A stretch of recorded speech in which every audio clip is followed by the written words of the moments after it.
दोस्तों, मनुष्य का जीवन सदैव प्रसन्नता से भरा रहे ऐसा आवश्यक नहीं है। सुख और दुख एक ही सिक्के के दो पहलू हैं। यदि मनुष्य के जीवन में दुख और बुरा समय नहीं होगा तब वह अच्छे समय के महत्व को कभी नहीं समझ पाएगा। कई व्यक्ति ऐसे होते हैं जब उनके जीवन में समस्याएं आती है तब आखिर अच्छा समय कब आएगा, किंतु अच्छा समय भाग्य पर निर्भर है। साथ ही हमारे कर्म भी अच्छे समय को हम तक पहुंचाने में सहयोग करते हैं। मनुष्य के जीवन में होने वाली घटनाओं को ईश्वर तरह तरह से संकेत देकर बताने का प्रयास करते हैं। जब मनुष्य का अच्छा समय आने वाला होता है तब ईश्वर उसे विभिन्न प्रकार से संकेत देकर बताने का प्रयास करते हैं कि तुम्हारा अच्छा समय जल्द आएगा, थोड़ा धीरज रखो। ऐसे में जानकारी के अभाव में व्यक्ति उन संकेतों का गलत अर्थ निकाल लेते हैं या फिर उनका स्वागत नहीं करते। इस प्रकार जब परेशानियां उसका पीछा नहीं छोड़ती है तब वह निराश हो जाते हैं। आज हम आपको इस वीडियो में बताने वाले हैं कि अच्छे समय आने के क्या संकेत होते हैं और किस प्रकार से इन संकेतों का स्वागत करना चाहिए। दोस्तों, गौतम बुद्ध की शिक्षा हर किसी के जीवन को नई दिशा दे सकती है। अगर आप भी इसे मानते हैं तो कमेंट्स में नमो बुद्धाय लिखना मत भूलिएगा और इस कहानी को अंत तक जरूर सुनिएगा और वीडियो के साथ बने रहिएगा। कहानी की शुरुआत करते हैं। बहुत समय पहले की बात है। एक गांव में एक गरीब आदमी रहता था। वह आदमी अपने जीवन के दुखों से बहुत अधिक परेशान रहता था। जब भी वह कोई काम करने जाता सफल होते होते रह जाता था। आखिरी क्षणों में असफलता ही उसके हाथ लगती थी। कभी वह स्वास्थ्य को लेकर परेशानी में रहता था तो कभी उसके परिवार में अकाल मृत्यु हो जाती थी। वह अपने जीवन के दुखों से तंग आ चुका था। एक दिन की बात है, वह अपने घर के दरवाजे पर बैठा बैठा सोच रहा था। तभी उसके दरवाजे पर चिड़ियों का झुंड आया। वह पहले से ही निराश था। चिड़ियों को देखकर उसने उन्हें भगाना शुरू कर दिया। सभी चिड़ियां उसके दरवाजे से दूर हो गई। उस व्यक्ति की यह विशेष आदत थी, जब भी वह किसी जानवर को अपने घर के आसपास देखता था तब उसे मारने और भगाने लगता था। साधु संतों को देखकर वह कभी उन्हें प्रणाम नहीं करता था, बल्कि मुंह फेरकर वहां से चला जाता था। आखिरकार लगातार परेशानी झेलते हुए जब उसकी हिम्मत टूट गई तब एक दिन उसने निर्णय ले लिया कि अब वह इस जीवन को समाप्त कर देगा। वह अपना घर छोड़कर गांव से बाहर चला गया और नदी को देखते ही उसमें छलांग लगा दी। लेकिन यह क्या, दो सन्यासियों ने उसे नदी के पानी से बाहर निकाल दिया। दरअसल जब वह नदी में छलांग लगाया था वहां पर एक सन्यासी और उनके दो शिष्य बैठे हुए थे। उस व्यक्ति को नदी में छलांग लगाता हुआ देखकर सन्यासी ने अपने शिष्यों को आदेश दिया और उस व्यक्ति को पानी से बाहर निकाला गया। पानी से बाहर आते ही वह व्यक्ति सन्यासी के ऊपर चिल्लाया। उसने कहा कि आपने मेरी जान क्यों बचाई? मैं जीवित नहीं रहना चाहता, मुझे मरना ही होगा। सन्यासी ने उसे समझाते हुए कहा कि यह जीवन बहुत मूल्यवान है, तुम इसे इस प्रकार क्यों व्यर्थ कर रहे हो? आखिरकार जब समय पूरा हो जाएगा तब तुम्हें यह धरती छोड़कर जाना ही है। उस व्यक्ति ने कहा कि मैं अपने जीवन की परेशानियों से तंग आ गया हूँ। मुझे समझ में नहीं आता है कि मेरा अच्छा समय कब शुरू होगा। मेरे जीवन में सब कुछ बुरा ही होता है। मैं लाख कोशिश करता हूँ फिर भी सफलता नहीं मिलती है। सन्यासी ने कहा कि मैं तुम्हारी सहायता करूंगा। तुम सबसे पहले आत्महत्या करने का विचार अपने दिमाग से निकाल दो, क्योंकि यह सबसे बड़ा पाप है। जो व्यक्ति आत्महत्या करते हैं उन्हें कभी मुक्ति नहीं मिलती है। तुम्हें क्या लगता है तुम आत्महत्या कर लोगे तो तुम्हारी परेशानियां खत्म हो जाएंगी? कभी नहीं, बल्कि आत्महत्या से तुम कायर सिद्ध होते हो। तब उस व्यक्ति ने कहा, हे सन्यासी, आप बहुत ज्ञानी हैं, कृपया करके मुझे कोई मार्ग बताइए। मुझे यह बताइए कि मेरा अच्छा समय कब आएगा और इसके संकेत क्या क्या हैं? सन्यासी ने कहा कि मैं तुम्हारी सहायता अवश्य करूंगा, किंतु उससे पहले तुम्हें मेरे कार्य करने होंगे। मैं तुम्हें जैसा कहता हूँ तुम्हें मेरी बात माननी होगी। उस व्यक्ति ने कहा कि आप जो भी कहेंगे मैं सब मानूंगा। आप यह बताइए कि मेरे जीवन में अच्छा समय कब आएगा और इसके संकेत क्या हैं? सन्यासी ने कहा कि पहले मेरी बात सुनो। व्यक्ति ने कहा, ठीक है, मुझे बताइए। सन्यासी ने कहा, यदि तुम चाहते हो तुम्हारा अच्छा समय जल्दी आए तो प्रतिदिन चिड़ियों को दाना डालना शुरू कर दो। उस व्यक्ति ने मुंह बनाते हुए कहा, यह किस प्रकार का कार्य है? मुझे तो चिड़ियां पसंद ही नहीं है। यदि वह मेरे द्वार पर आते हैं तो मैं उन्हें भगा दूं। तब सन्यासी ने कहा कि तुम अच्छे समय के संकेत का स्वागत इस प्रकार करते हो। तभी वह व्यक्ति चौंक गया। उसने कहा कि चिड़ियों का और अच्छे समय का क्या लेना देना। सन्यासी ने कहा कि जाओ और पहले यह कार्य करके आओ। प्रतिदिन द्वार पर जो भी चिड़िया आए उसे दाना डालना और 1 सप्ताह बाद मुझे यहीं पर मिलना। उस व्यक्ति के पास कोई और विकल्प नहीं था। उसने सन्यासी की बात मान ली और घर वापस चला गया। अब जब कभी भी उसके दरवाजे पर चिड़िया आती तो वह उन्हें दाना देने लगता। इस प्रकार लगभग 1 हफ्ते तक यह कार्य करने के बाद उसे लगने लगा कि उसे कुछ अच्छे समाचार मिल रहे हैं। शायद अब उसका जीवन बदलने वाला है। 1 सप्ताह बाद जब वह सन्यासी से मिला तो उसने कहा कि उसने चिड़ियों को दाना देना शुरू किया। अब उसे कुछ अच्छे समाचार मिलने लगे हैं। सन्यासी ने उस व्यक्ति को समझाते हुए कहा कि कई बार व्यक्ति अपनी परेशानी और अपने गुस्से में अपने जीवन में आने वाले अच्छे संकेतों को स्वयं से दूर कर देते हैं। जीवन में कुछ ऐसी आकस्मिक बातें होती हैं जिनके प्रभाव से यह पता चलता है कि जीवन में अब अच्छा समय आने वाला है। उस व्यक्ति ने कहा कि अब आप मुझे ये बताइए कि अच्छे समय के क्या संकेत होते हैं। सन्यासी ने बताना शुरू किया।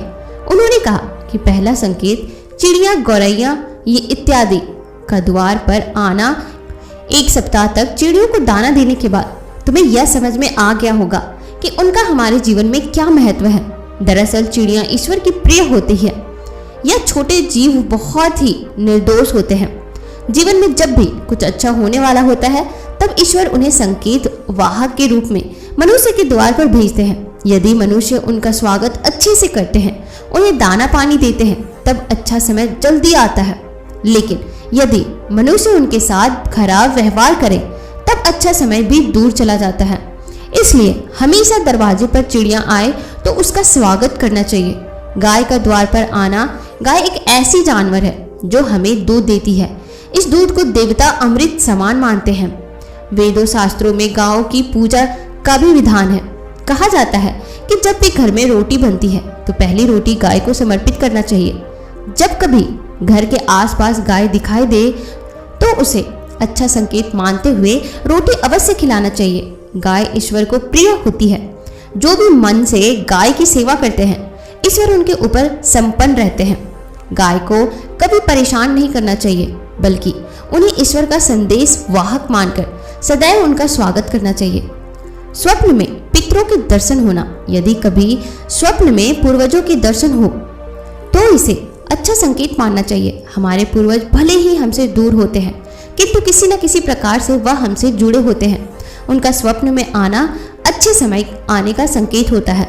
वह हमें आने वाले अच्छे समय के लिए संदेश देने आते हैं। इसलिए जब कभी सपने में पूर्वजों के दर्शन हो तो इसे बुरा नहीं मानना चाहिए, बल्कि उसे अच्छा मानते हुए मन को प्रसन्न रखना चाहिए। अपने पूर्वजों के प्रति सदैव नतमस्तक रहना चाहिए और प्रतिदिन उन्हें ईश्वर मानकर प्रणाम अवश्य करना चाहिए। पूजा करते समय अगर आंखों में आंसू आता है तो यह एक अच्छे संकेत होते हैं।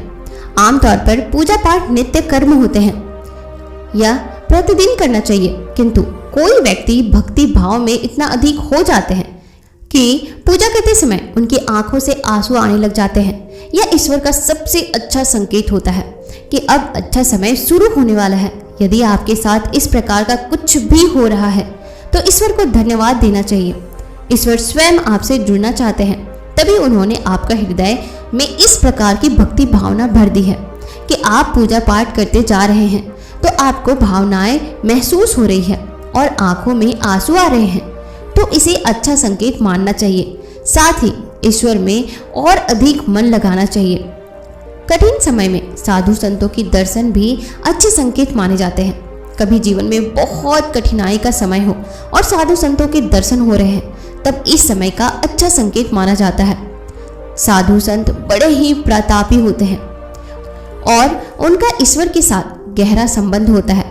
वे ईश्वर के प्रतिनिधि के रूप में कार्य करते हैं। उनके दर्शन होने पर उन्हें प्रणाम अवश्य करना चाहिए। उन्हें भोजन इत्यादि कराकर सदैव उनके सामने नतमस्तक रहना चाहिए। जब कभी उन्हें देखना चाहिए तो प्रणाम अवश्य करना चाहिए।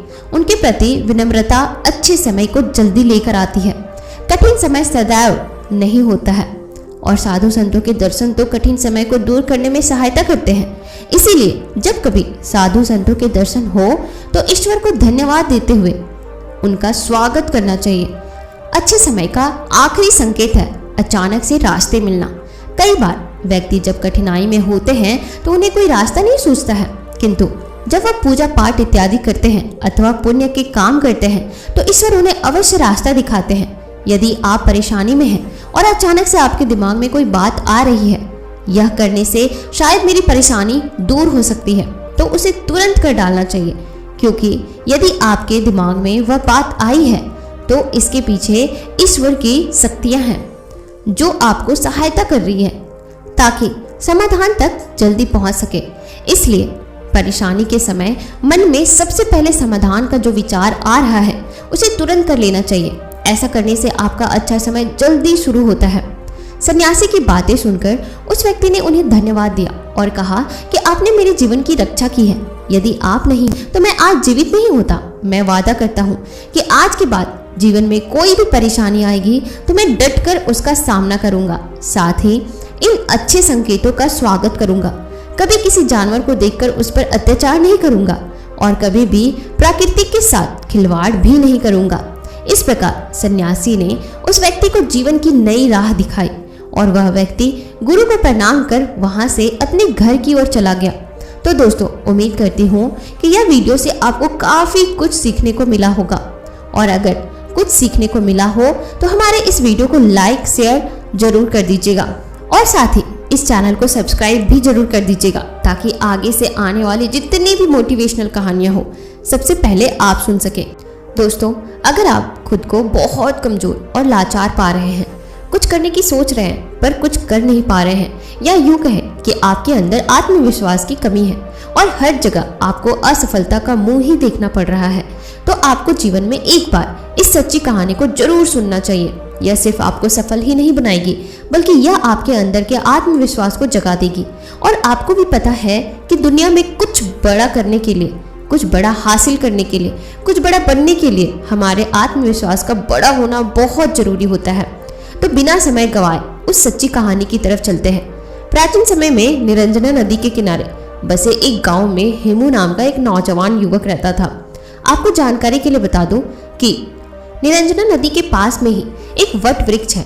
उसी के नीचे बैठकर महात्मा गौतम बुद्ध को ज्ञान का प्राप्ति हुआ था। दोस्तों, उस समय शिक्षाएं आश्रम में दी जाती थी। उस समय की दी हुई शिक्षाएं आज के समय में बिल्कुल फिट बैठती है। हेमू का बचपन तो अच्छा गुजरा, धीरे धीरे वह बड़ा भी होने लगा। कहते हैं ना कि जब जिम्मेदारियों का बोझ सर पर आता है तो हमारी असली परीक्षा होती है। बचपन में माता पिता का हाथ हमारे सर पर होता है तो हमें कुछ पता नहीं चलता है, लेकिन जब खुद कमाना पड़ता है तभी हमारे असली संघर्ष और हिम्मत की पहचान होती है। हेमू भी बड़ा हो गया था, कमाने लायक हो गया था। बारिश का मौसम था, हवा भी खूब तेज चल रही थी और ओले भी पड़ रहे थे। हवा इतनी तेज बह रही थी कि ऐसा लग रहा था वह पेड़ों को उखाड़कर अपने पास बाहर ले जाएगी। हेमू के घर पर 2 बैल थे। बैलों के द्वारा ही उनकी खेती बाड़ी का काम काज चल रहा था, लेकिन आंधी और वर्षा इतनी तेज थी कि बारिश में बैल भीग रहे थे। हेमू की माता ने भीग रहे बैलों को छांव में लाने के लिए जैसे ही बाहर निकली वैसे ही वह फिसल कर गिर गई और उनकी कमर टूट गई। फिर उनकी माँ कभी ठीक से चल नहीं पाई। बहुत सारे पैसे उनके इलाज में खर्च हो गए, फिर भी वह बहुत खास असर नहीं हुआ। धीरे धीरे समय बीतने लगा।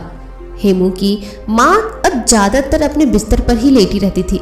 हेमू नौकरी की तलाश में, कामकाज की तलाश में घर से बाहर निकल आया, क्योंकि अब उसे पैसों की जरूरत थी, तभी तो घर का काम आसानी से चल सकता था। इसलिए कामकाज की तलाश में वह घर से बाहर निकल पड़ा। जो पैसे लेकर निकला था वह सब 1-2 दिन में ही खत्म हो गए। हेमू को कई जगह पर काम भी मिला, पर वह कुछ दिनों के लिए ही टिक पाता था।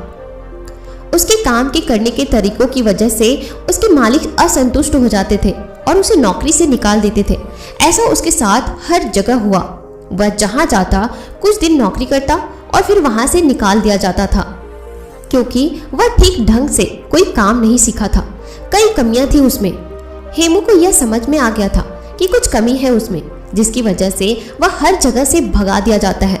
अब उसे जरूरत थी तो एक ऐसे गुरु की जो उसे सही मार्ग दिखा सके, क्योंकि ऐसे समय में अगर कोई सही मार्ग दिखा जाता है तो इंसान की जिंदगी संवर जाती है, क्योंकि यह मुश्किल भरे वक्त होते हैं। ऐसे में इंसान को बहुत ही संभलने की जरूरत होती है। हताश, निराश, परेशान होकर एक बगीचे में बैठा हुआ था। तभी उसे वहां से कुछ बौद्ध भिक्षु अपने बर्तन में भिक्षा पात्र लेकर गांव से लौट रहे थे और वे लोग आश्रम की तरफ बढ़ रहे थे। जब हेमू उन सबको देखता है तो वह उनका पीछा करने लगता है। पीछा करते करते वह भी उनके साथ आश्रम में पहुंच जाता है। जब आश्रम के कुछ बच्चों ने हेमू को देखा तो उन्हें लगा कि यह कोई चोर है। वे लोग चिल्लाने लगे, आश्रम में चोर घुस आया है। तभी कुछ बच्चे द्वारक पे उसे पा लेते हैं और आश्रम में ले जाते हैं। वह हाथ जोड़कर उन सभी से प्रार्थना करने लग जाता है और कहता है कि हे महात्मा, मैं कोई चोर नहीं हूँ, मैं जिंदगी से हारा हुआ एक इंसान हूँ। मेरी जिंदगी में कुछ भी बचा नहीं है। मेरी एक माँ है, उसकी कमर टूट गई है और वह बिस्तर पर लेटी रहती है। उसके इलाज में बहुत सारा पैसा खर्च हो गया और कुछ ही खेती बची थी जिसे पिताजी बेच दिए। मैं पैसा कमाने के लिए काम की तलाश में इधर उधर भटक रहा हूँ। मैं जहाँ कहीं जाता हूँ नौकरी से निकाल दिया जाता हूँ। मैं पूरी कोशिश करता हूँ कि मैं अपना 100% दे सकूँ और पता नहीं क्या हो जाता है कि जहाँ मैं जाता हूँ वहाँ कुछ दिनों के बाद मेरा मालिक मुझसे नाराज हो जाता है और मुझे वहाँ से काम से निकाल देता है। इतना कहकर हेमू रोने लग जाता है। दोस्तों, ऐसे बुरे वक्त में कौन नहीं रोएगा। तभी उस आश्रम के प्रधान भिक्षु वहाँ पहुँच जाते हैं। वह सभी को हटने का आदेश देते हैं और उस हेमू के पास पहुँच जाते हैं और उसकी परेशानियों को समझते हैं। प्रधान भिक्षु उस युवक की परेशानियों को बड़े ही ध्यान से सुनते हैं। प्रधान भिक्षु उस युवक से कहते हैं कि बेटे, तुम रो नहीं, तुम 10 दिनों तक कहीं नहीं जाओगे। इन 10 दिनों में हम तुम्हारी पूरी जिंदगी बदल देंगे, तुम्हारा खोया हुआ आत्मविश्वास लौटा देंगे। लेकिन तुमको इन 10 दिनों में मैं जो भी काम करने को कहूँगा वह तुम्हें करना पड़ेगा। अगर तुम 10 दिनों में मेरी बात मान गए तो तुम्हें पाने के लिए लोग तरस जाएंगे और तुम जिंदगी में बहुत ही आगे चले जाओगे। बस तुम्हें 10 दिनों तक यही रुकना है और जो मैं कहूँगा, जैसा मैं कहूँगा वैसा तुम्हें करना होगा। अगले 2 दिन तक प्रधान भिक्षु उसे पौधे में पानी भरने का काम देते हैं। वह पौधों में पानी भरता है और उसके काम को प्रधान भिक्षु देखते रहते हैं। फिर प्रधान भिक्षु अगले 2 दिनों तक उसे भिक्षा मांग कर लाने को कहते हैं। वह गांव जाता है और भिक्षा मांग कर लाता है। इसी तरह 5 दिनों तक वह बौद्ध भिक्षु हेमू को देखते हैं और वह उसकी क्रिया विधि को ऑब्जर्व करते रहते हैं कि वह किस तरीके से काम कर रहा है, उसके काम में क्या कमी है। यह सब वह प्रधान भिक्षु देखते रहते हैं, पर हेमू को इस बात का अंदाजा नहीं होता है कि प्रधान भिक्षु उसकी क्रिया विधि पर नजर रख रहे हैं। 5वें दिन की शाम को वह प्रधान भिक्षु हेमू से कहते हैं, अगले दिन तुम सुबह नदी में स्नान करने के बाद हमारे पास आ जाना। अब हम तुम्हें कहीं नहीं भेजेंगे।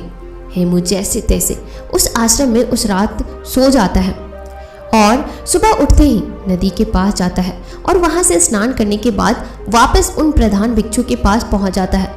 वह बौद्ध भिक्षु को प्रणाम करता है और उनके पास बैठ जाता है। हेमू कहता है कि हे महात्मा, 5 दिन बीत गए लेकिन फिर भी आपने कोई ज्ञान नहीं दिया है, कोई बात नहीं बताई। अब तो सिर्फ 5 ही दिन बचे हैं। अब मुझे फिर से वही ठोकर वाली जिंदगी जीने को मिलेगा, क्योंकि 5 दिनों तक मुझे इस आश्रम में खाना तो आसानी से मिल गया। आश्रम के खाने को खाकर वह अपना पेट आसानी से भर लेता था, पर 5 दिनों बाद उसकी चिंता फिर से बढ़ने लगी। गुरु उसके चेहरे पर जो चिंता का भाव था उसको आसानी से पढ़ लेते हैं और कहते हैं कि हेमू, हमने इन 5 दिनों में तुम्हारी गलतियों को देखा कि क्यों लोग तुम्हें भगा दे रहे हैं, क्यों कोई तुम्हें नौकरी पर नहीं रख रहा है और तुम क्यों हर जगह असफल होते जा रहे हो। यह सब मुझे अब पता चल गया है। अब मैं तुम्हें 7 ऐसे तरीके बताने जा रहा हूँ जो तुम्हारी कमियों को दूर करने के साथ साथ तुम्हारे अंदर के आत्मविश्वास को बढ़ा देगा। वह बौद्ध भिक्षु हेमू से कहते हैं कि तुम्हारे अंदर आत्मविश्वास को बढ़ाने वाला पहला तरीका है, पहले तो छोटे छोटे कामों को करो और सबसे पहले उन्हीं छोटे छोटे कामों को करने का लक्ष्य बनाओ। अगर तुम पहले छोटे छोटे काम को करोगे तो तुम्हें छोटे कामों को करने का अनुभव प्राप्त हो जाएगा और तुम्हारा आत्मबल भी धीरे धीरे बढ़ने लगेगा, क्योंकि तुम छोटे छोटे कामों को करना सीख लिए हो और उन कामों से तुम्हें जो सीख मिली है वह तुम्हें जिंदगी में बहुत आगे ले जाएगी। अगर तुम्हें बड़ा काम करना है तो पहले छोटे छोटे कामों को करना सीखना पड़ेगा। या यह भी कह सकते हैं कि बड़ा लक्ष्य हासिल करने के लिए हमें छोटी छोटी चीज़ों पर ध्यान देना बहुत ज़्यादा जरूरी होता है। अगर तुम शुरू में ही बड़े काम करने लगोगे तो तुम्हारे पास कोई अनुभव नहीं रहेगा, और जब तुम्हारे पास कोई अनुभव नहीं रहेगा तो तुम उस काम को बहुत ही अच्छे तरीके से नहीं कर पाओगे और तुम्हें उस कार्य में असफलता जरूर मिलेगी।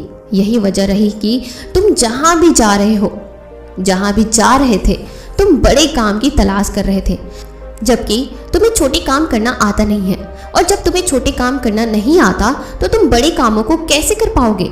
यही वजह रही कि लोग तुम्हें अपने घर से निकाल देते थे, लोग तुम्हें अपने काम से निकाल देते थे। इसीलिए जिंदगी में जब तुम हर छोटे छोटे कामों पर ध्यान दोगे, हर छोटी छोटी बातों पर ध्यान दोगे, अपनी छोटी छोटी गलतियों को पहचान लोगे, तो तुम्हारे अंदर का आत्मविश्वास बढ़ने लगेगा और फिर जाकर तभी तुम अपने लक्ष्य को पूरा कर पाओगे। जब तुम्हें छोटे कामों को करने का अनुभव प्राप्त हो जाएगा तो तुम्हारे अंदर का आत्मविश्वास धीरे धीरे जागने लगेगा और वह आत्मविश्वास इतना बढ़ जाएगा कि तुम बड़े काम को बड़ी ही आसानी से कर लोगे। आत्मविश्वास बढ़ाने वाले तरीकों के बारे में बात करते हुए महात्मा दूसरी तरीके के बारे में बताते हैं। अभ्यास करने की आदत डालो। जब तुम कोई भी काम करना चाह रहे हो, चाहे वह कोई भी काम हो, तो पहले उसके बारे में अच्छी जानकारी लो, और जब तुम्हें उस काम के बारे में पर्याप्त जानकारी मिल जाए तो तुम उस काम को करना शुरू करो। बिना जानकारी लिए अगर तुम उस काम को करोगे तो तुम्हारा समय भी नष्ट होगा और तुम उस कार्य को पूरा भी नहीं कर पाओगे। इसीलिए जब तुम कोई काम करने जा रहे हो तो पहले उसके बारे में जानकारी लो। जब तुम्हें उसके बारे में जानकारी मिल जाए तब तुम उस काम को करना शुरू करो। एक दिन करोगे, 2 दिन करोगे तो तुमसे वह काम उतना अच्छा नहीं होगा, लेकिन अगर दिन प्रतिदिन तुम उसका अभ्यास करते रहो तो एक दिन तुम उस काम को बहुत ही अच्छे तरीके से कर पाओगे और अच्छे तरीके से सीख भी लोगे। इसलिए जीवन में आत्मविश्वास बढ़ाने के लिए अभ्यास करना बहुत ज़्यादा जरूरी होता है। मान लो कि तुम्हें तलवारबाजी सीखना है तो पहले तुम तलवारबाजी के बारे में अच्छी जानकारी लो। जब तुम्हें तलवारबाजी और तलवार के बारे में अच्छी जानकारी मिल जाए तो फिर तुम उसके बाद अभ्यास करो, और जब तुम उस पर खूब अभ्यास करोगे तो तुम उस काम में निपुण हो जाओगे और फिर तुम्हारे अंदर का आत्मविश्वास धीरे धीरे बढ़ने लगेगा। वह तुम्हें बताने लगेगा कि तुम यह काम कर सकते हो। इसीलिए अगर अपने जीवन में आत्मविश्वास को बढ़ाना है, सफलता पानी है, तो अभ्यास करना बहुत ज़्यादा जरूरी होता है। तुम जितना ज़्यादा अभ्यास करोगे तुम उतनी ही गलतियाँ कम करोगे। जो इंसान जितना कम अभ्यास करता है उससे गलतियाँ उतनी ही ज़्यादा होती है। अभ्यास ही तुम्हारी कमजोरी को दूर करता है। एक अच्छा सेनापति अपने युद्ध कला पर बहुत अभ्यास करता है, तब जाकर वह एक अच्छा सेनापति बन जाता है। एक अच्छा योद्धा तभी जाकर कहलाता है। फिर आगे प्रधान भिक्षु कहते हैं, आत्मविश्वास बढ़ाने वाली तीसरा तरीका बताते हुए कहते हैं, खुद को जानने का प्रयास करो। खुद की कमजोरी और ताकत के बारे में तुम जानने का प्रयास करो। अगर तुम्हें अपनी कमजोरी के बारे में पता है तो निश्चय ही तुम जो भी काम कर रहे हो उस काम को बहुत ही अच्छे तरीके से कर सकते हो, और अगर तुम्हें अपनी मजबूती भी पता है तो भी तुम बहुत ही अच्छा कर सकते हो। मान लो तुम्हें राजा के सेनापति में भर्ती होना है। तुमने जो युद्ध कला सीखी है उस पर अभ्यास ही नहीं किया है। अगर तुम्हें अपनी कमजोरी भी नहीं पता है तो तुम्हारा विरोधी तलवारबाजी में तुम्हें हरा सकता है, लेकिन अगर तुम्हें अपनी कमजोरी पता है तो तुम सामने वाले को मौका नहीं दोगे। इसीलिए खुद की कमजोरी को समझने का प्रयास करो और उस पर कई बार अभ्यास करो ताकि सामने वाला तुमको कभी हरा ना पाए। फिर बौद्ध भिक्षु उस हेमू से कहते हैं कि तुम काम करने जाते थे लेकिन तुम्हें अपनी कमजोरी के बारे में नहीं पता था, जिससे तुम्हारा मालिक बड़ी ही जल्दी तुम्हारी कमजोरियों को पकड़ लेता था, और जब किसी को तुम्हारी कमजोरी पकड़ में आ जाएगी तो वहीं से तुम्हारी उल्टी गिनती शुरू हो जाएगी। इसीलिए अपनी कमजोरी को जानने का प्रयास करो। जब तुम्हें अपनी कमजोरी के बारे में पता चल जाएगा तो फिर तुम्हें कोई भी नहीं हरा सकता। महात्मा आत्मविश्वास को बढ़ाने वाली चौथा तरीका बताते हुए कहते हैं, तुमने अभ्यास करना तो सीख लिया, अपनी कमजोरी को भी जान लिया, लेकिन अगर तुम्हें अपने आप पर नियंत्रण नहीं है तो इन सब का कोई मतलब नहीं रहेगा। इसलिए अपने आप को नियंत्रण में लाने के लिए सबसे पहले मन को नियंत्रित करना सीखो, शांत करना सीखो। जब तुम्हारा मन नियंत्रित हो जाएगा, शांत हो जाएगा, जब तुम अपने कार्य पर बहुत ही ज़्यादा ध्यान दे पाओगे और जब तुम अपने कार्य पर ध्यान देने लगोगे तो गलती होने की गुंजाइश बहुत ही कम होने लगेगी। इसीलिए मन को नियंत्रित करना, शांत करना बहुत ही ज़्यादा जरूरी होता है। आत्मविश्वास बढ़ाने वाले 5वें तरीके के बारे में वह प्रधान भिक्षु हेमू से कहते हैं, खुद का भी सम्मान और लोगों का भी सम्मान करना सीखो। जो भी तुम्हें उपलब्धि मिली है तुम्हें उसमें सम्मानित महसूस करना चाहिए। तुम्हें खुद पर गर्व होना चाहिए कि मैंने इस काम को कर लिया है। जब तुम्हें खुद पर गर्व होगा तो तुम्हारा आत्मबल, तुम्हारा आत्मविश्वास बढ़ने लगेगा और जब तुम्हारा खुद पर आत्मविश्वास बढ़ने लगेगा तो तुम्हारे लिए कोई भी काम करना असंभव नहीं लगेगा। इसलिए अगर तुम्हें अपने आत्मविश्वास को बढ़ाना है तो तुम अपनी छोटी छोटी उपलब्धियों से सम्मानित महसूस करो, क्योंकि जब तुम खुद को सम्मानित महसूस करते हो तो तुम्हारे अंदर का हार्मोन जो है वो तुम्हारे विचार अच्छे होने लगेंगे और जब तुम्हारा विचार अच्छे होने लगेंगे तो तुम्हारे कार्य अपने आप सही होने लगेंगे, तुम्हारा आत्मविश्वास भी बढ़ने लगेगा। फिर प्रधान भिक्षु आत्मविश्वास बढ़ाने के 6ठे तरीके के बारे में बताते हुए कहते हैं, अपने लिए समय जरूर निकालो। जिंदगी में तुम कितना भी व्यस्त क्यों ना हो, लेकिन अगर तुम अपने लिए समय निकाल नहीं रहे हो तो तुम्हारा सब कुछ किया हुआ व्यर्थ है। क्योंकि जब तुम खुद के साथ अकेले में समय बिताओगे, तुम खुद को जानने का प्रयास करोगे, तुम दिन भर की गलतियों के बारे में अकेले में सोचोगे कि आज हमारे साथ क्या अच्छा हुआ है और क्या बुरा हुआ है, क्या चीज़ मैं और अच्छे से कर सकता था जो मुझसे नहीं हुआ। जब तुम खुद के साथ अकेले में समय बिताओगे तो तुम्हें यह सब बातें अपने आप पता चल जाएंगी। इसलिए दिन में एक बार अपने लिए समय जरूर निकालें। अपने शरीर के बारे में सोचें, अपने बारे में अच्छे विचार लाएं और जब तुम्हारे विचार अच्छे होंगे, अपने बारे में तुम अच्छा सोचोगे तो तुम्हारा आत्मविश्वास अपने आप बढ़ने लगेगा। प्रधान भिक्षुक आगे कहते हैं कि समय को बर्बाद ना होने दो, तुम्हारा समय बहुत ही कीमती है। प्रधान भिक्षुक आगे कहते हैं कि समय को कभी भी मत बर्बाद होने देना, क्योंकि तुम्हारा समय बहुत ही कीमती है। ऐसे ही तुम अपने समय को बर्बाद ना करना। फालतू लोगों के साथ अपने समय को बर्बाद मत करो, क्योंकि वह समय दोबारा लौटकर कभी नहीं आता है।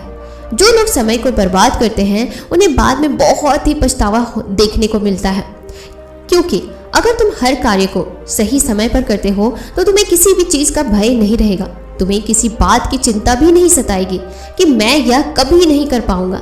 जब तुम हर कार्य को सही समय पर करोगे और अपने समय का सदुपयोग करोगे तो तुम्हारा आत्मबल, तुम्हारा आत्मविश्वास अपने आप जागने लगेगा। जो इंसान समय को जितना ज्यादा बर्बाद करता है, समय भी बाद में उसे उतना ही बर्बाद कर देता है। इसलिए समय की कीमत को समझो और उसको बर्बाद ना करो। प्रधान भिक्षु आत्मविश्वास बढ़ाने के 7वें तरीके के बारे में बताते हुए कहते हैं, अपने शरीर का ख्याल रखो। अगर तुम्हारा स्वास्थ्य ठीक है तो ही तुम जिंदगी में कुछ कर सकते हो। तुम लाख तैयारी किए हो, कितना भी अभ्यास किए हो, लेकिन अगर तुम्हारा स्वास्थ्य ठीक नहीं है तो तुम कुछ भी नहीं कर पाओगे। इसीलिए अपने स्वास्थ्य पर ध्यान देना बहुत ही ज्यादा जरूरी होता है। इसके लिए तुम प्रतिदिन योगासन और व्यायाम करो। ध्यान मुद्रा में प्रतिदिन बैठने का प्रयास करो। योगासन हमारे शरीर को स्वस्थ रखता है। जब हमारा शरीर स्वस्थ रहता है, हमारे मस्तिष्क में अच्छे विचार उत्पन्न होते हैं और जब हमारे मस्तिष्क में अच्छे विचार उत्पन्न होंगे तो हम अपने कार्य को और भी बेहतर तरीके से कर सकते हैं। हमारे सोचने समझने की क्षमता बढ़ती है, जिससे कि हम अपने कार्य को बहुत ही अच्छे तरीके से कर सकते हैं। दोस्तों, प्रधान भिक्षु हेमू से कहते हैं कि बेटा, अगर तुम मेरी इन 7 बातों को अपने जीवन में अपनाते हो तो तुम्हें जीवन में आगे बढ़ने से कोई नहीं रोक सकता, क्योंकि तुम्हारा आत्मविश्वास तुम्हें सफलता जरूर दिलाएगा। प्रधान भिक्षु हेमू से कहते हैं कि हेमू, तुम यहीं मेरे पास 15 दिन और बिताओगे। उससे पहले अभ्यास करो, फिर मैं तुम्हें राजा के यहाँ भेजता हूँ। 15 दिन बाद भिक्षु हेमू को राजा के यहाँ भेजते हैं। राजा हेमू की कार्यशैली को देखकर बहुत ही प्रभावित होता है और वह उसे अपनी सेना नायक के रूप में सम्मिलित कर लेता है, जिससे उसका जीवन बहुत ही अच्छे तरीके से बीतने लग जाता है। तो दोस्तों, मुझे उम्मीद है कि अगर आप इन सभी 7 बातों या तरीकों को अपने जीवन में अपनाते हो तो आप भी अपने आत्मविश्वास को बढ़ा सकते हो, और जब आपका आत्मविश्वास बढ़ जाएगा तो आप अपने जीवन में कुछ भी पा सकते हैं। तो दोस्तों उम्मीद करती हूँ कि इस वीडियो से आपको बहुत सारी चीज़ें सीखने को मिली होगी। अगर कुछ सीखने को मिला होगा तो इस वीडियो को लाइक कर दीजिएगा, चैनल को सब्सक्राइब कर दीजिए। एक बार एक व्यक्ति गरीबी से परेशान होकर महात्मा के पास गया और बोला कि कुछ लोग इस दुनिया में इतने सफल हैं कि वे करोड़ों रुपए कमा रहे हैं। दुनिया में कुछ लोग ऐसे हैं जो गरीबी में जी रहे हैं। ऐसा क्यों होता है और ऐसा क्या है जो सफल लोगों को दूसरों से अलग करता है? गरीब आदमी का यह सवाल सुनकर महात्मा ने कहा कि अमीर बनने और जीवन में सफल होने के कुछ नियम होते हैं जिस पर जाने अनजाने सफल लोग फॉलो करते रहते हैं। आज मैं आपको उन नियमों के बारे में बताऊंगी जिन्हें अपनाकर आप सफल व्यक्ति बन सकते हैं। आप एक समृद्ध और समृद्ध जीवन जी सकते हैं। पहला नियम है, अपने लिए एक बड़ा लक्ष्य चुनें। ज्यादातर लोग जिनसे पूछा जाता है कि आपके जीवन का लक्ष्य क्या है, वे मुस्कुरा देते हैं और कहते हैं कि हमने अभी तक कुछ सोचा ही नहीं है। अगर यह आपका जवाब है तो इसे आज ही बदल दें। आज आप बैठकर गहराई से सोचिए और अपने जीवन का लक्ष्य बनाइए। नौकरी कोई चुना हुआ लक्ष्य नहीं है, लेकिन हाँ, यह जीवन का एक पड़ाव हो सकता है। अपना सही लक्ष्य चुनें और उसे हासिल करने के लिए ये 3 काम करें। सबसे पहले अपने लक्ष्य को कागज पर लिख लें, उसे केवल ध्यान में ना रखें। दूसरा, आप अपने लक्ष्य को प्राप्त करने के लिए क्या कर सकते हैं? क्या आप कम सो सकते हैं और दूसरों से ज्यादा मेहनत कर सकते हैं? आप बात करना बंद कर सकते हैं और अपने लक्ष्य से जुड़ी किताबें पढ़ सकते हैं। इन सब बातों को एक ही कागज पर लिख लो। अपने लक्ष्य को दिन में कम से कम 3 बार जोर से पढ़ें। इससे आपका दिमाग इस बात पर सेट हो जाएगा कि आप खुद से क्या चाहते हैं। तब आप उसी दिशा में काम करना शुरू कर देंगे और आपको नए विचार नजर आने लगेंगे। मेहनत करके आप अपने लक्ष्य को प्राप्त कर सकते हैं। दूसरा नियम है, खुद पर विश्वास करना सीखो। यदि आप वास्तव में सफल होना चाहते हैं तो आपको खुद पर विश्वास करना होगा। आपको विश्वास करना होगा कि आप भी सफल अमीर हो सकते हैं। यहाँ समस्या है, ज्यादातर लोग डरते हैं। यह उनके आत्मविश्वास को नष्ट कर देता है। या फिर 6 प्रकार के भाव व्यक्ति को हमेशा परेशान करते हैं। पहला, गरीबी का डर। दूसरा, उम्र बढ़ने का डर। तीसरा, बुराई का डर। चौथा, प्यार और सम्मान खोने का डर। 5वां, रोग का भय। छठा है मृत्यु का डर। अगर आपको भी यह डर सताता है तो खुद से सकारात्मक बातें करना शुरू कर दे। हमेशा सकारात्मक बोलने से आपका डर खत्म हो जाएगा और आत्मविश्वास बढ़ेगा। हमेशा अपने डर का सामना करना सीखें।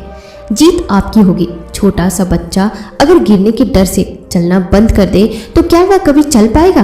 बिल्कुल भी नहीं। इसी सोच के साथ अपने लक्ष्य की ओर बढ़े। 1000 बार गिरो और 1000 बार उठो। तीसरा नियम कहता है, जो भी काम करे उसे पूरे जोश के साथ करे। काम का नाम सुनते ही कई लोगों के मुंह लटक जाते हैं, लेकिन जब तक आप अपने काम में दिलचस्पी नहीं लेंगे वह कैसे पूरा होगा? इसके लिए काम को टुकड़ों में बांट ले और बीच बीच में थोड़ा आराम कर ले।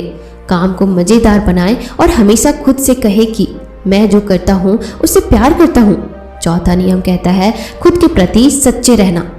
लगन से हमारा काम जल्दी हो जाता है, लेकिन आत्मसन्मय हमें हमेशा सही दिशा में रखता है।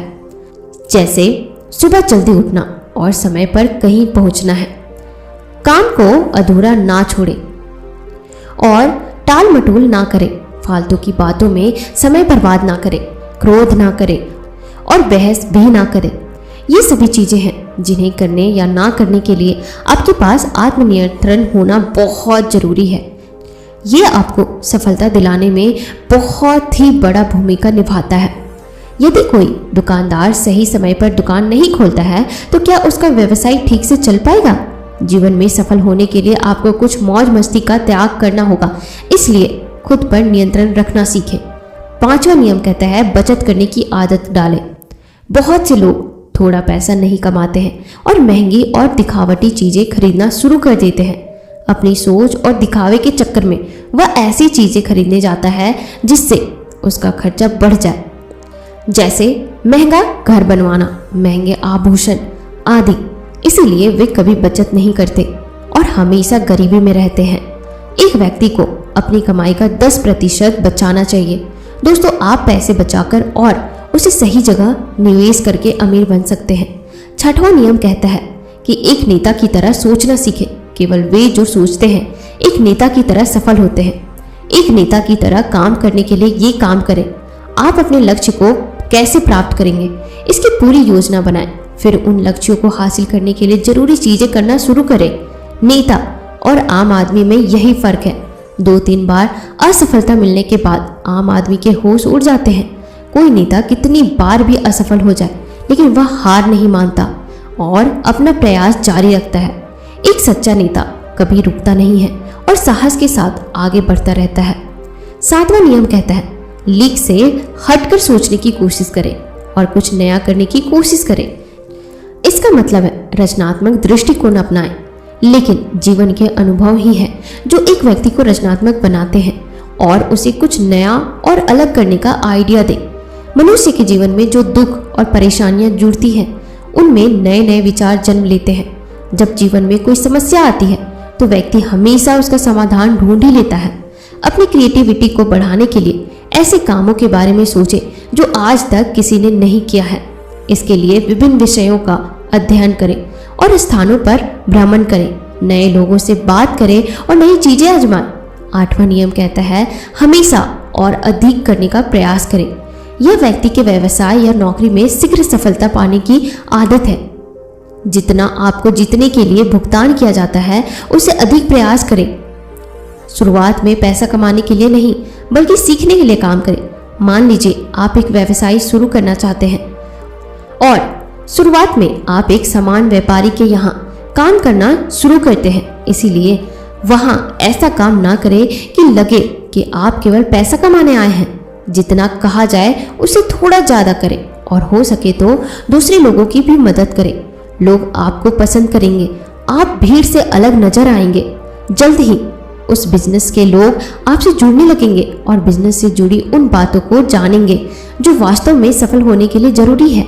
याद रखें कि जो मेहनत करते हैं वे हमेशा खुश रहते हैं और मुस्कुराते रहते हैं। ऐसे लोग अपने लक्ष्य को शीघ्र प्राप्त करने में सफल होते हैं। 9वां नियम कहता है कि अपने व्यक्तित्व को आकर्षक बनाएं। सफल होने में व्यक्ति की टाइम पर्सनालिटी भी बहुत बड़ी भूमिका निभाती है। इसलिए अपनी पर्सनालिटी को अच्छा बनाएं। इसके लिए शुरुआत कपड़ों से करें। यह जरूरी नहीं है कि कपड़े महंगे हो लेकिन साफ और अच्छे हो। साथ ही अपने शरीर को साफ रखें, पैर के नाखून से लेकर बालों तक। लेकिन शारीरिक सुंदरता से ज़्यादा आंतरिक सुंदरता मायने रखती है। इसलिए अपने चेहरे पर हमेशा मुस्कान बनाए रखें। लोगों से गर्मजोशी से मिले, उनसे सहानुभूति रखें और उनकी मदद करें। इससे आपके व्यक्तित्व में 4 चांद लगेगा और आपके दोस्तों की संख्या भी बढ़ेगी और आपके अन्य लोगों के साथ संबंध बहुत मजबूत होंगे जो सफलता के लिए आवश्यक है। 10वां नियम कहता है कि लोगों की बुराई पर ज़्यादा ध्यान ना दें।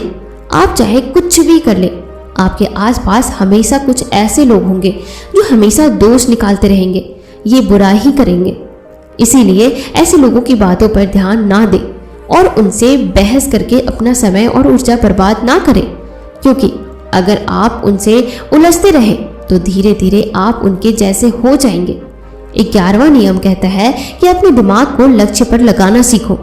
ऐसा व्यक्ति कभी भी सफलता प्राप्त नहीं कर सकता जो थोड़ी सी परेशानी आने पर अपने लक्ष्य को छोड़ देता है या दूसरे सफल व्यक्ति को देखकर सोचने लगता है कि उसका काम ज़्यादा फायदेमंद और आसान है और अपना काम बीच में छोड़कर खुद ही जातक के काम में लग जाता है। चुपचाप बैठो और अपना लक्ष्य तय करो, उसके बाद पीछे ना हटे। चाहे कितनी भी मुश्किल हो, उसे पाने के लिए हम निश्चित रूप से सुखद लक्ष्य को प्राप्त करने के लिए तरीकों को बदल सकते हैं, लेकिन लक्ष्य होना चाहिए। 12वां नियम कहता है, यदि आप जीवन में बड़ी सफलता प्राप्त करना चाहते हैं तो लोगों के साथ मिलकर काम करना सीखें, लेकिन अपने साथी का सोच समझकर चुनाव करें। सबका लक्ष्य और काम में रुचि एक जैसी होनी चाहिए और इसके साथ ही हर व्यक्ति को लक्ष्य से जुड़े किसी न किसी काम में पारंगत होना चाहिए। तब तुम उन सबकी सहायता करो, तब वे तुम्हारी सहायता करेंगे। 13वां नियम कहता है, गलतियों से सीखें। असल में जीवन में असफलता जैसी कोई चीज नहीं होती। यह सिर्फ शिक्षण है जो सिखाता है कि यह तरीका काम नहीं करेगा तो इससे अपना सबक ले और दूसरा रास्ता खोजे। इसी तरह हर असफलता कुछ सिखाती है। इसीलिए इससे सीखे और आगे बढ़े। 14वां नियम कहता है धैर्य रखे, फिर चाहे वह जाति, धर्म, सम्मान का मामला हो या किसी की गलती पर प्रतिक्रिया देना। हर किसी के स्वभाव का सम्मान करे और सभी का सम्मान करे, तभी आप आगे बढ़ पाएंगे और संकीर्ण सोच वाले कभी आगे नहीं बढ़ सकते। इसी तरह अगर कोई गलती करता है तो उसे सुधारने का मौका दे, अपना आपा ना खोए और चिल्लाए मत, कोई आपकी इज्जत नहीं करेगा। 15वां नियम कहता है और आखिरी नियम, अपने अंदर जाइए और खुद को सफल बनाने का जज्बा हासिल कीजिए। इस नियम को ना समझ पाने के कारण करोड़ों लोग असफल हो जाते हैं और जीवन में कुछ नहीं कर सका क्योंकि वह अपने भीतर नहीं था। यह मत सोचो कि वे भी सफल हो सकते हैं। साथ ही जीवन भर माता पिता परिस्थितियों और भाग्य को दोष देते रहते हैं, कभी भी अपने अंदर जाकर अपनी कमियों को देखने की कोशिश ना करते हैं। इसलिए आलस्य को त्यागे और काम में लग जाए। यकीन मानिए आप भी सफल हो सकते हैं और अमीर बन सकते हैं। इसमें समय लग सकता है, लेकिन यदि आप दृढ़ रहे तो एक दिन सफलता आपके कदम अवश्य चूमेगी। ऐसा कहकर महात्मा जी खामोश हो गए और उसे अपने सवालों का जवाब भी मिल गया। उसने महात्मा जी को धन्यवाद दिया और चला गया। तो दोस्तों, उम्मीद करती हूँ कि आपको यह वीडियो बहुत कुछ सिखाया होगा। एक बार एक आलसी व्यक्ति एक ऋषि के पास गया और बोला, मुनिवर, मैं आलस्य से बहुत परेशान हूँ। आलस्य नाम की बीमारी दिन ब दिन मुझ पर हावी होती जा रही है, लेकिन मैं कुछ नहीं कर सकता। कृपया मुझे कोई ऐसा रास्ता बताएं जिससे मैं अपना आलस्य त्याग कर मेहनती और सुखी जीवन जी सकूं। ऋषि ने कहा, आलस्य उसी व्यक्ति के जीवन में होता है जिसके जीवन में कोई बड़ा लक्ष्य नहीं होता, जो जिंदगी जीना नहीं बल्कि बिताना चाहते हैं। उस आदमी ने कहा, हाँ मुनिवर, मेरे जीवन में कोई बड़ा लक्ष्य नहीं है। मैं तो बस वही जी रहा हूँ जहाँ जीवन की परिस्थितियां हमें ले जाती हैं। मैं उसी रास्ते पर जाता हूँ, लेकिन ऋषि मुझे वह रास्ता बताए जिससे मैं अपने आलस्य से छुटकारा पा सकूं। ऋषि ने कहा, आलस्य हमारे जीवन में आता है सिर्फ 3 कारणों से। पहला कारण है बड़े लक्ष्य का अभाव, दूसरा कारण है अपने शरीर और दिमाग को न समझ पाना, तीसरा कारण आलस्य और बेकार लोगों के संगति में रहना। आलसी व्यक्ति ने कहा, ऋषि कृपया इन बातों को विस्तार से समझाएं। ऋषि ने कहा, जिस व्यक्ति के जीवन में कोई बड़ा और स्पष्ट लक्ष्य नहीं होता, उस व्यक्ति के जीवन से आलस्य कभी नहीं जा सकता, क्योंकि एक स्पष्ट लक्ष्य व्यक्ति को हमेशा प्रेरित और कार्यशील बनाए रखता है। और जब किसी व्यक्ति के जीवन में प्रवेश करता है तो यह मजबूत लक्ष्य उसे याद दिलाता है कि यह समय आलस्य करके बर्बाद करने का नहीं है, बल्कि कार्य करने का है। लेकिन लक्ष्य आपको उत्साह या निराशा के क्षणों में नहीं बनाना चाहिए, क्योंकि जब लक्ष्य उत्साह और निराशा के क्षणों में बनाए जाते हैं तब ये स्थितियां समाप्त होती ही वह कमजोर हो जाता है। लक्ष्य का निर्धारण सदैव बहुत शांतिपूर्ण और विचारशील परिस्थितियों में करना चाहिए। वह लक्ष्य आपकी भावनाओं और दिल से जुड़ा होना चाहिए। साथ ही उस लक्ष्य को बनाने के पीछे एक मजबूत कारण होना चाहिए कि आप वह काम क्यों करना चाहते हैं, क्योंकि जब आप अपने लक्ष्य से भटकेंगे तो उस लक्ष्य के पीछे का मजबूत कारण होना चाहिए। वह शक्ति होगी जो आपको आपके लक्ष्य तक वापस ले आएगी। अगर आपका लक्ष्य ऐसा है जिसके बारे में सोचने मात्र से उत्साह और आंखों में आंसू आ जाते हैं, तो आपको चिंता करने की कोई जरूरत नहीं है, क्योंकि तब आपका लक्ष्य आपके आलस्य को खत्म कर देगा। उन्होंने आगे कहा, लेकिन कुछ लोग ऐसे भी होते हैं जिनके जीवन में एक लक्ष्य होता है लेकिन फिर भी वह आलसी है। उनके जीवन में आलस्य का कारण यह है कि ऐसे लोग यह नहीं समझ पाते कि हमारा दिमाग कैसे काम करता है। हमारा दिमाग बहुत चालाक है और यह हमेशा हमारे साथ खेलता रहता है। यह कभी भी किसी काम का विरोध नहीं करता, ना तो उस काम का विरोध करता है और ना ही उस काम को करने की कठिनाइयों को बढ़ा चढ़ाकर बताता है। जैसे कि यदि आप उससे कहेंगे कि पढ़ाई करो तो वह कहेगा कि चलो थोड़ी देर आराम कर लेते हैं, फिर हम पढ़ाई करेंगे। यदि आप उसे ध्यान करने के लिए कहेंगे तो वह कहेगा कि ध्यान करने का सबसे अच्छा समय सुबह में होता है। कल सुबह जल्दी उठेंगे और ध्यान करेंगे, और फिर आप सुबह में नहीं उठेंगे, ना ही आप कभी ध्यान कर पाएंगे। अगर आप अपने मन से कहें कि मुझे पैसा कमाना है, तो वह कहेगा, क्या पैसा कमाना इतना आसान है? अगर यह इतना आसान होता तो आज हर व्यक्ति अमीर होता। उस आदमी ने कहा, ऋषि फिर क्या उपाय है मन की इस चालाकी पर नियंत्रण पाने का? तो ऋषि ने कहा, इस मन के साथ वही करो जो यह तुम्हारे साथ कर रहा है। जब तुम्हारा मन तुमसे कहता है कि थोड़ी देर आराम करो, जब तुम काम करोगे तब तुम तुरंत उसे बताओ कि थोड़ी देर के लिए क्यों, हम लंबे समय तक आराम करेंगे, लेकिन सबसे पहले इसे खत्म करते हैं। जब आपका स्वादिष्ट खाने का मन करे तो हम कल से व्यायाम करेंगे। ऐसा आते ही आप ये सोचो तो तुरंत उसे बताएं, ना केवल स्वादिष्ट बल्कि बहुत स्वादिष्ट खाना खाएंगे, लेकिन आज से व्यायाम शुरू तो करें। कुल मिलाकर आपको अपने दिमाग को बेवकूफ बनाना होगा, क्योंकि यह आपको बनाता है। व्यक्ति ने कहा, लेकिन मैं अपने दिमाग को कब तक बेवकूफ बना सकता हूँ? ऋषि ने कहा, जब तक आप रखना नहीं चाहते, इसे अपने जीवन से बाहर निकालो। ऋषि ने आगे कहा, या तो तुम अपने मन को मूर्ख बनाओ, अन्यथा यह तुम्हें मूर्ख बनाता रहेगा। व्यक्ति ने कहा, मुनिवर कभी कभी मैं निर्णय लेता हूँ कि मैं इसे कल से ही करूँगा और अपना समय बर्बाद नहीं करूँगा, लेकिन जब अगला दिन आता है तो मैं उस काम को फिर से टाल देता हूँ। सुबह सोचता हूँ कि पूरा दिन हो गया, दोपहर में काम करूँगा। जब दोपहर हो जाती है तो सोचता हूँ कि शाम को करूँगा, फिर शाम से रात हो जाती है, लेकिन मैं अपना काम शुरू भी नहीं कर पाता हूँ और फिर मैं पछताता रहता हूँ। समय बर्बाद करने के लिए खुद को कोस रहा हूँ और फिर अगले दिन वही होता है, फिर अगले दिन भी वही होता है और यह चक्र चलता रहता है और मैं अपने समय का ठीक से प्रबंधन नहीं कर पाता। ऋषि ने कहा कि यह समय को व्यवस्थित करने की बात नहीं है, यह सब मन को व्यवस्थित करने की बात है। जब तक आपका दिमाग शांत नहीं हो जाता तब तक आप भी समय को नियंत्रित नहीं कर सकते हैं। आप अपने समय पर नियंत्रण रखना चाहते हैं तो आपके लिए अपने दिमाग पर नियंत्रण रखना बहुत जरूरी है और यह संभव है ध्यान से, अपने विचारों की जागरूकता से। दोस्तों, ऋषि ने उस आलसी व्यक्ति से ठीक ही कहा था कि अपने मन को व्यवस्थित किए बिना हम अपने समय को व्यवस्थित नहीं कर सकते और इस विषय पर एक बहुत अच्छी किताब भी लिखी गई है जिसका नाम माइंड मैनेजमेंट है, ना कि टाइम मैनेजमेंट। व्यक्ति ने कहा, लेकिन मुनिवर कभी कभी ऐसा होता है कि किसी काम को करने की इच्छा तो होती है और वह काम जरूरी भी होता है, लेकिन फिर हमारा शरीर में आलस्य आ जाता है। हमारे शरीर में इतनी ऊर्जा नहीं है कि हम वह काम कर सके। अगर हम उस काम को शुरू करते हैं तो बहुत जल्द हमारा शरीर थक जाता है, तो या तो हम उस काम को आगे के लिए टाल देते हैं या फिर अगर उस काम को करते हैं तो वह काम ठीक से नहीं हो पाता है। ऋषि ने कहा कि आप अपने मन को मूर्ख बना सकते हैं, लेकिन आप अपने शरीर को कैसे मूर्ख बना सकते हैं? शरीर आपकी ऊर्जा से चलता है और वह ऊर्जा भोजन से आती है।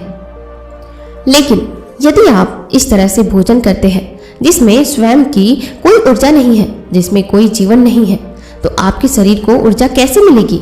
आपका शरीर पूरे दिन आलसी रहेगा, ऊर्जा रहित रहेगा। भोजन से हमारा मतलब है कि जो हम केवल स्वाद के लिए खाते हैं, जिसे स्वीकार करने से हमारे शरीर का पूर्ण विकास नहीं हो पाता है। इसलिए आप ऐसा भोजन करें जो आपके शरीर को ऊर्जा से भर दे, आलस्य से नहीं। व्यक्ति ने कहा, मुनिवर मुझे यह तो समझ आ गया कि किस प्रकार का भोजन हमें आलसी बनाता है, लेकिन अब आप मुझे आलस्य के तीसरे कारण के बारे में बताइए। बुरी संगति हमें कितना आलसी बना सकता है? ऋषि ने कहा कि किसी भी इंसान के जीवन में सबसे ज्यादा मायने रखता है कि वह किस तरह के लोगों के साथ अपना जीवन बिताता है, क्योंकि कोई भी व्यक्ति अपने आसपास के लोगों और वातावरण से सबसे ज्यादा प्रभावित होता है। इसलिए आपको यह ध्यान रखना होगा कि यह जरूरी है कि आपके दोस्त आलसी स्वभाव के ना हो। क्या उनमें काम टालने की प्रवृत्ति होती है? क्योंकि अगर ऐसा है तो देर सवेर आप आलसी हो ही जाएंगे। आप भी काम टालना सीख जाएंगे, क्योंकि अच्छी आदतों की तुलना में बुरी आदतें लोगों को अधिक आसानी से आकर्षित करती है और फिर लोग इन बुरी आदतों के गुलाम बन जाते हैं। इसलिए आपको अपने आसपास के आलसी लोगों के स्वभाव के प्रति सचेत रहना होगा और आपको उन लोगों का साथ छोड़ना होगा जो वास्तव में आलसी है। यदि आप आलसी लोगों के साथ रहेंगे तो आप आलसी ही हो जाएंगे। यदि आप ऊर्जावान लोगों की संगति में रहेंगे तो आप ऊर्जावान बन जाएंगे और फैसला पूरी तरह से आपके हाथ में है। इसलिए मेहनती और ऊर्जावान लोगों के साथ रहे, और अगर आपके आसपास ऐसे लोग नहीं हैं तो अकेले रहने की आदत डालें। उस व्यक्ति ने कहा, ऋषि, लेकिन मैं कहाँ से शुरू करूं? ऋषि ने कहा कि एक स्पष्ट और मजबूत लक्ष्य बनाकर शुरुआत करें। इसे बनाने के पीछे भी कोई मजबूत वजह होनी चाहिए। तो अपने दिमाग को धोखा ना दे, बल्कि उसे बेवकूफ बनाते रहो, क्योंकि जैसे ही आप उसे बेवकूफ बनाना बंद कर दोगे या आपको बेवकूफ बनाना शुरू कर देगा।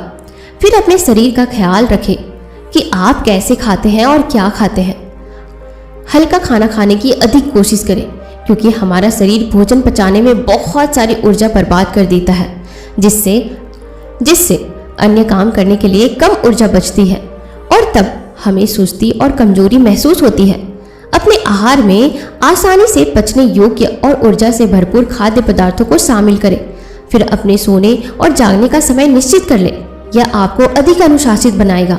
अपनी दिनचर्या में व्यायाम और ध्यान के लिए समय निकालें। किसी भी काम को खत्म करने के लिए एक समय भी तय कर लें।